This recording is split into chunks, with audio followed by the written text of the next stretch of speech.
For every Oklahoma City that makes you say we should live by the draft, there's an Orlando that makes you say draft beware. It's scary, scary when you look at the Magic history, and we'll do it next on Locked On Jazz.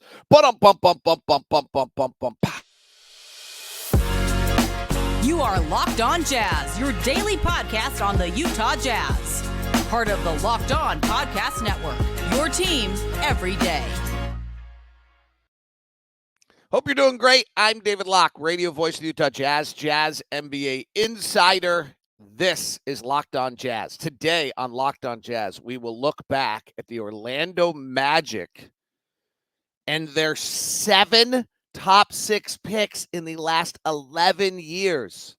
Incompetence by their front office, or just the draft's way more difficult than anyone wants to talk about. We'll talk about that. A momentary reality check. I might be offline, but I'm getting a lot of this coming at me from various people. I'll check in about the Lakers, Warriors, and Jazz. Hey, positives. Defense way better in the last 3 games. We'll touch on that.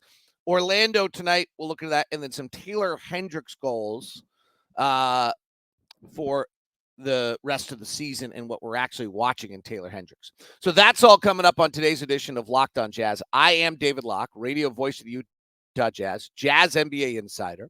This is Locked On Jazz. It's your daily podcast on the Utah Jazz, giving you insight, expertise, geeky numbers, and hopefully making it way better to be a Jazz fan each and every day. Thank you so much for making Locked On Jazz your first listen. We're free and available on all podcasting apps, as well as on YouTube. So please, 5-star reviews, thumbs up, matter. Appreciate that very much. And hit that little bell button and subscribe so you get notified every time we do something if you're watching on YouTube. Thanks very much to the everydayers. You're the best. Today's show is brought to you by Grammarly. Make a bigger impact at work with Grammarly. Sign up and download it free at Grammarly.com podcast. So, we got to tank. We should have tanked. We should have done this. It's the ongoing discussion amongst Jazz fans. And right now, the easy answer is, well, look what Oklahoma City did. Right. Oklahoma City completely busted on a draft where they took Pokusevski, who they've waived. They semi-missed on a draft where they drafted Trey Mann, who they've now traded, and Josh Giddey, who they'll likely trade. And then they nailed it. They hit Chet Holmgren and Jalen Williams, who are stars, and they now have 3 stars in Shai Gilgeous-Alexander, who they traded for, Chet Holmgren and Jalen Williams, and they've done a bunch of things right. They deserve a ton of credit. And they are the number one kind of team that everyone uses as their model for saying you should tank. And the draft is the answer. Well, let's look at the Orlando Magic for a second, because this is crazy and stunning. And the next time someone tells you we should tank, you should ask them about the Orlando Magic. So the Orlando Magic in the last 11 years have had 7 top 6 picks. The Orlando Magic in the last 11 years have played in 2 first-round playoff series, won game 1 of each of them, and lost the next 4. And that's it. In 2012, after Stan Van Gundy was Orlando's head coach, they traded Dwight Howard and started a rebuild. And over the next 6 years, they broke 30 wins once. In 18-19, with a team of Aaron Gordon, Jonathan Isaac, Evan Fournier, Nikola Vucevic, they made the playoffs in 2 series in a row. And then they bailed on that. And they went 21-51 in these, so they would have lost 60 in the 72 game series, or close to it. They then lost 60, 22-60. Then they went 34-48, and now they're 33-26 and currently in the play-in, but with half game out of the first round of the Eastern Conference playoffs. So they win tonight. They actually could jump up to 5 or 6, and they're making great inroads. So in a process that started in 2012, here in 2024, they might finally have some pieces to do things because it's worked well for them. But so they're incompetent, right? They're horrendous. They're incompetent. They've made mistakes. But this is a little bit of my Detroit story. They haven't made a lot of mistakes. Let's walk through their draft history. And here's my rule on when you look at drafts. You can't go 16 picks later. You can, but it's just you're kind of cherry picking. So who did they pick? And then what were like the next 5 or 6 picks? Okay. So they got Victor Oladipo in the second pick of the 2013 draft is when this process starts. The first pick was Anthony Bennett, turned out to be one of the worst number 1 picks of all time. And then the guys drafted afterwards were Otto Porter Jr., Cody Zeller, Alex Ledner, Linz Noel, and Ben McLemore, and then Kentavious Caldwell-Pope.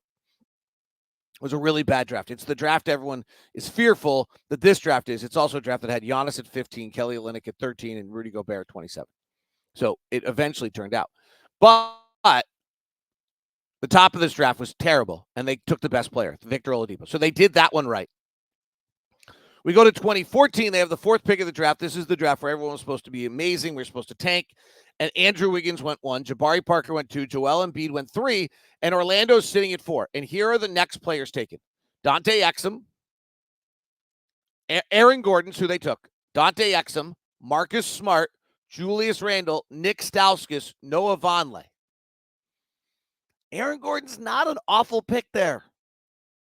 Maybe Julius Randle's who you should have taken. I guess. I mean, he averages 19 points a game, but he's got a lot of flaws too. Aaron Gordon was not a terrible pick there. They trade for Elfrid Payton, who turns out to be terrible. Never could shoot. Shot 29% as a point guard. Never kind of, after 8 years, it's over.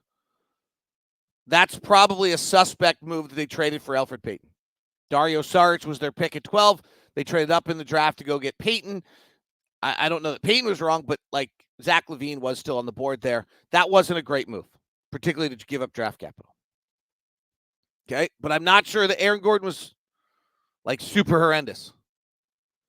Then they draft Mario Hezonja in the 5th pick. They're terrible. My gosh, how do you draft Mario Hezonja in the 5th pick? It's an awful pick. He turns out to be a bust. He plays 330 games in the NBA. He averages 7 points. It's a total disaster. Here are the next picks.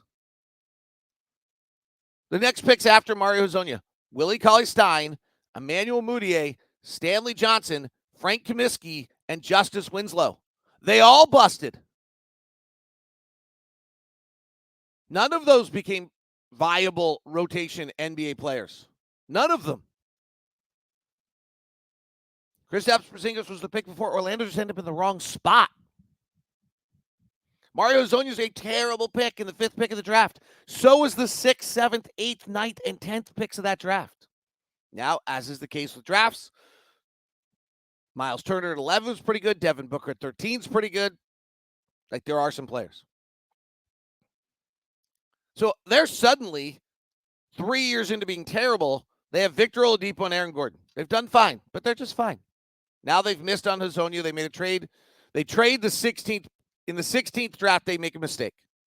They trade their pick along with Victor Oladipo to Oklahoma, who's injured at this point, to Oklahoma City for Serge Ibaka, who's kind of done, and they give up their pick is Domantas Sabonis. So that one's pretty painful. You can't make a lot of mistakes here because the margin is so small. 2017, they draft Jonathan Isaac, was the 6th pick. Lowry goes 7. Then it's Frank Ntilikina, Dennis Smith Jr., Zach Collins, Malik Monk, and Luke Kennard before Donovan goes 13. Sure, you should have taken Donovan, but you're 6 to 13. That's a wide range. And Jonathan Isaac, frankly, was supposed to be really, really good. He's torn his ACL 3 times.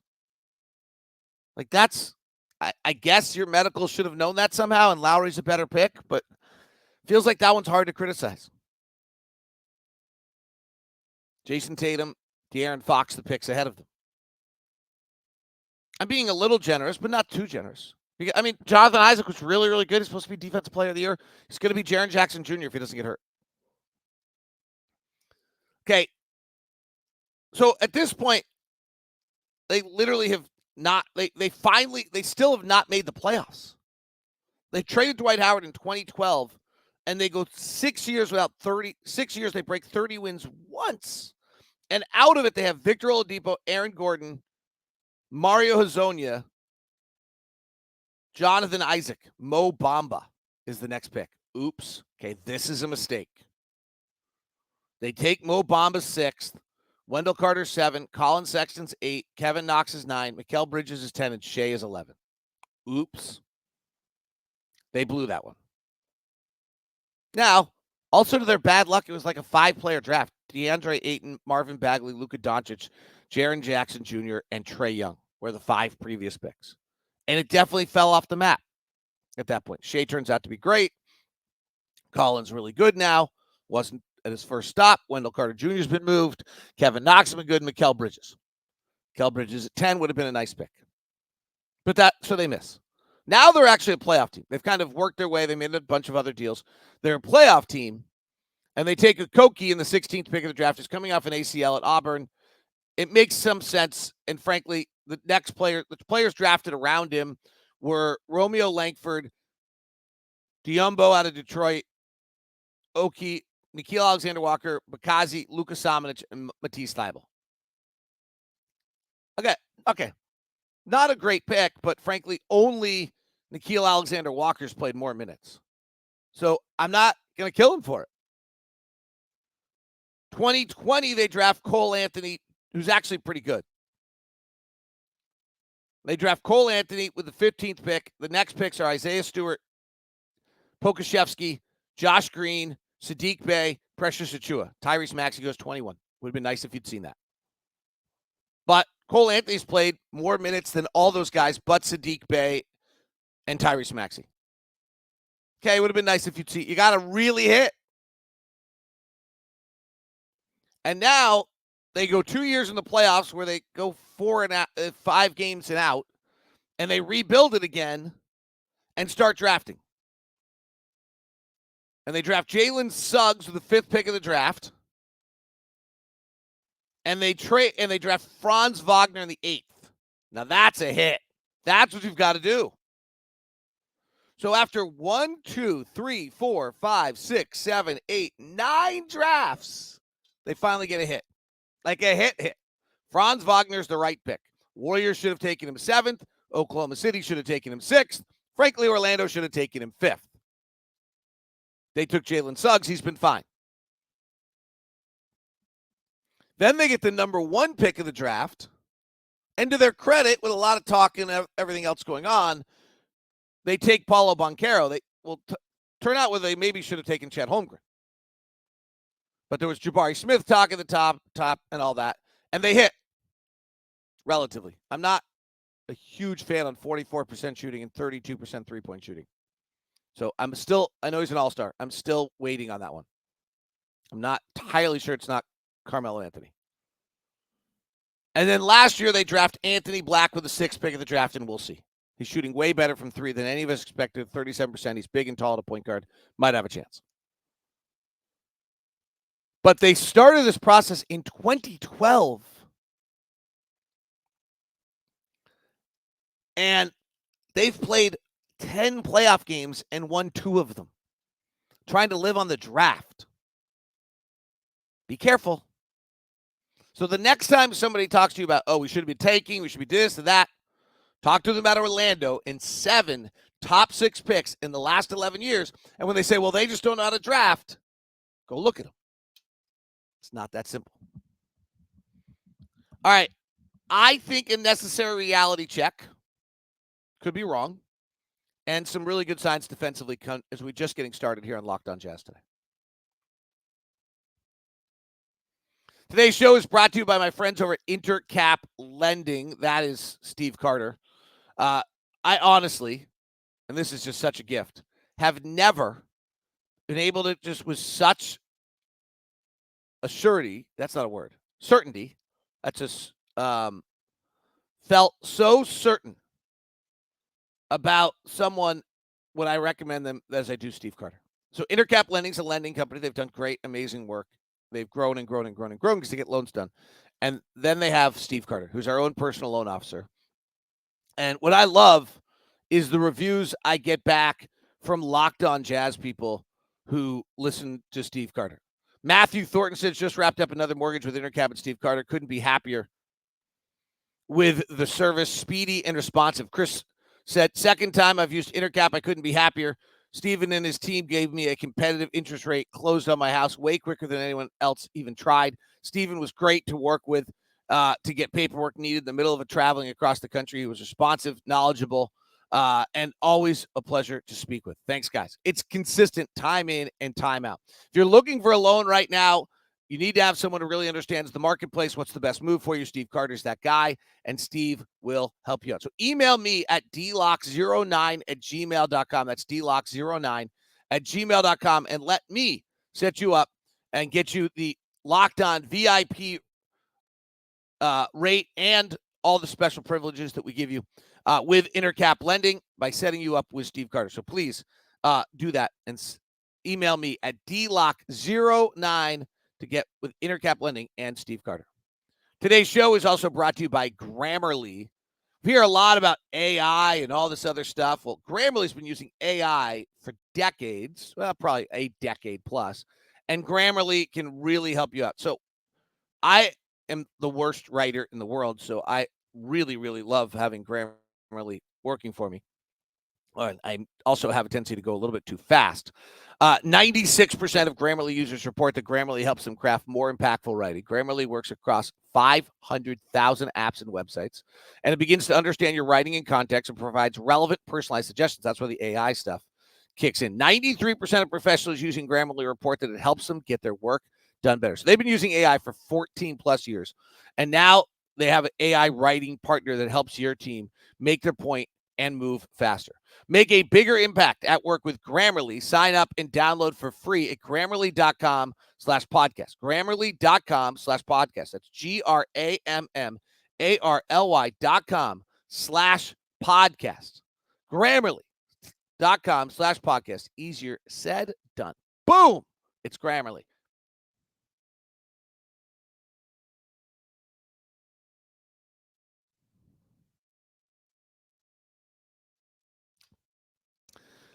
I don't know if this is right or not, but I think we need a minor check on things. I could be wrong. You guys tell me. You give me a thumbs up. Actually, here's it. Just if you're listening on YouTube, thumbs up if you agree with it. Don't thumbs down if you don't, because it actually hurts the show a ton. Just leave me a comment section over on the side. By the way, Locked On has launched the first ever 24/7 national sports channel. I've actually had it up in my hotel room for 2 days. It's kind of fun. Called Locked On Sports Today. And it runs from the biggest stories from one of our local podcasts to the next. And instead of people screaming at you the whole time, you really get good insight and information. All right. I am with you 100% that having a team play, feeling as though it's playing as well as it was for the Utah Jazz, and then going to trade deadline and drop, since the trade deadline, having dropped all but one game, I guess we're 1-6 in that time period, feels super disheartening, super frustrating, and hard to deal with. I got it. I'm with you. I don't want to go back and kind of revisit were we really as good as we thought we were. And, okay, we were playing well. Like we were about 500. We were playing well. The only thing that I kind of would ask everyone is, I'm here. Well, we were in the playoffs and we got out of the playoffs and da-da-da. Okay, one, we were in the play-in, not the playoffs, super different. And two, did we really think with the schedule that we had coming and compared that we were going to catch the Lakers and the Warriors? Because that's truly what you had to believe, was we were kind of at the exact same record as the Lakers and Warriors, if we're just kind of close to it. Like on February 8th, the Warriors were 23-25. We were kind of right around there. And we were actually better, and the Lakers were too. And we had to believe at that moment two things to not make the trades we made. One was that we were actually going to be able to have a better record than the Lakers and the Warriors the rest of the way. I have a caveat to all this at the end. Don't worry. Don't get frustrated. Don't be grinding your teeth at me right now. I got a caveat here at the end. That we had to be better than the Warriors, who were 23-25 the rest of the way, and better than the Lakers the rest of the way. And that we were going to beat out one of them in all likelihood so we could play a single play-in game on the road. That's really, truly the truth of what was at stake. I know that sucks, but that's true. Maybe we win that game and maybe win another one on the road. Unlikely. I don't think it's really been done yet. And then we go play in the playoffs. Maybe. But that's kind of where we were. Now, if your answer to that is, I don't care, I just want competitive games every night, it's more fun for me on a given night if we win than if we lose, and if we can play better, I'm with you 100%. But if you're a franchise standpoint, and you're Justin and Danny and Ryan, and you're trying to make a decision, your decision is, okay, what are we really going to get done this year? Are we going to be better than the Warriors and the Lakers the rest of the way? And are we really going to get 10th? And if we get 10th, what is 10th? Okay. Now, if your answer is, I don't care, I follow this team like a sitcom on a nightly basis, and when we win, I feel better, and when we lose, I hate it. And it's super frustrating for me right now when we were playing better to feel like we have a less chance to win every night. I'm good. I'm with you on that. Not a great way to build a franchise, but I'm with you. Because here's the thing about the Warriors. Since February 8th, which is kind of the trade deadline, the Warriors are now 7-2. They're 7-2. They're playing really well. Their losses are against the Clippers by 5 and to the Nuggets. Now, we'll see. They're about to go on the road again, and they're not a great road team. The Lakers, who got blasted last night, the Lakers came back and won that game last night? Oh, my gosh. I went to bed last night. The Lakers were down by 1 million. They came back and won. Wow. Never mind. Whoa. That's really funny. I didn't know that. I literally went to bed last night wondering, is that game worth watching? Nope, it's not. And then Lakers came back to win. I'll have to go watch it now. But if we go to February 8th on them, they were 27-26, having just lost to Denver. And they're 5-2 in their last 7. Losses are the Warriors and the Suns. And a good win last night against the Clippers. And now they have the Wizards. They have a homestand. The Lakers now play 9 of their next 10 at home. I just think it's worth at least understanding. My caveat is real. I'm with you. That what we're complaining about when we talk about it sucks that we traded. It does suck. I got it. I love Kelly. I love these guys. I love Ochai. Somebody asked me the other day, who do you talk to on the team? And I was like, I'm rebuilding relationships. Those are my 2 guys that I talk to the most. Simone's probably my 3rd. But I just want to, you got it. I don't need to pound it. I'm not trying to, I'm getting this, I hear the narrative. The narrative's inaccurate of, we gave up the playoffs to get another draft pick. And I just talked to you about how dangerous the draft is. Or at least the top, living off the top of the draft. It's hard. You just got to be really, really good at it. So I just thought it's worth kind of remembering that. I also get you. Super more fun to not be down 12-0 in Atlanta and not be ready to go. I mean, Will Hardy said it. He wants them shot out of a cannon tonight against Orlando to start the game, and that they have to have some urgency to start games, and that they cannot just be waiting for the game to come to them. And I think it'll be really interesting to see whether or not this group gets back to. We're seeing unfortunate signs. I agree that what was the signature of what changed on this team midway through the year was it became a play hard group. The tough guys all started playing, and then we traded some of those guys, Simone particularly. And therefore, we got to get back to the play hard. Taylor's got to play hard. Keontae's got to play hard. John Collins has to play hard. Lowry's got to play hard. I'm not trying to leave anyone out. Colin just does play hard. So I just thought that reality check's worth it. All right, some really good signs defensively. And what are we watching for with Taylor Hendricks? Well, I'm not going to be that specific, but I'm going to be the best I can next as we continue here on Locked On Jazz. Fire up. It is time for our eBay Motors Guaranteed Fit with the #1 fantasy basketball expert in the country, Josh Lloyd, which also means you have the Guaranteed Fit. That is eBay Motors, and it's time now for your eBay Motors Guaranteed Fit. Josh Lloyd will give you a few players in the fantasy world to look at that could be a guaranteed fit for your team. Here they are. Duop Reith, Purely speculation, but DeAndre Ayton's hand injury is anything serious, and Portland Reith could find himself as a starter for the rest of the season, therefore garnering fantasy appeal. That's insider right there. DeAndre Hunter is shooting well with Trae Young out, and touches and shots will continue to spike and playing very well off the bench. Benedict Mathurin is in career best form, posting numbers in multiple categories, and we've seen concerns of consistency, but he is rolling, says Josh. Dennis Schroeder with Ben Simmons coming off the bench and the Nets having an all-important 5 games this next week. Schroeder has short-term appeal, and Corey Kispert, at some point, Kispert should find himself in a larger role permanently. Shooting well, and the Wizards should start using him more. So, Duop Reith, DeAndre Hunter, Benedict Mathurin, Dennis Schroeder, and Corey Kispert are your guaranteed fits for your fantasy basketball team, brought to you by eBay Motors, who with over 122 million parts for your number one ride or die can make sure your ride runs smoothly. Brake kits, LED headlights, roof racks, bumpers, whatever your baby needs, eBay Motors has it.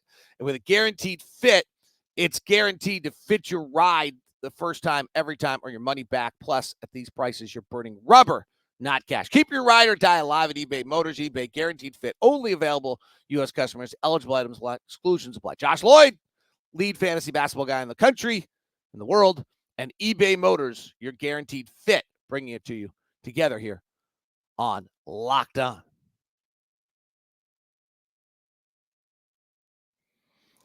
Thanks very much for making Locked On Jazz your first listen of the day. Tonight, Jazz and the Orlando Magic. It is, I believe, a 7 o'clock start, so right in your 5 o'clock drive tonight, we will have it for you, which should be super fun, at least for me, because it means you're listening.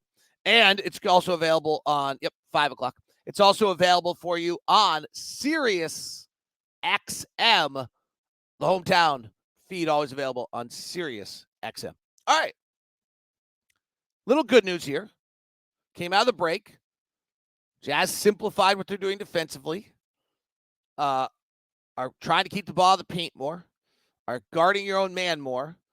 And their defense in the last 3 games has been above average in all 3 games, which is pretty great. And the last 2 games, they've forced a bunch of turnovers, which is super. Unfortunately, their offense had one of the worst offensive games of the year against Atlanta, with a 90.7 offensive rating, so which even makes the defensive performance all the more impressive. Orlando, by the way, is a little bit on fire. So Orlando in their last 5 games has shot 46 from 3, has shot 46%, 56%, 50%, 38%, and 42%. Orlando is not a particularly good offensive basketball team, but in their last little few games, they've been in the 66 percentile, 64, 76, and 98th percentile. They've been really good offensively in 6 of their last 8 games. And over the last 10 games, they're the 11th best offensive team in the league. So they're very turnover prone, so we could take advantage of that and start forcing turnovers again.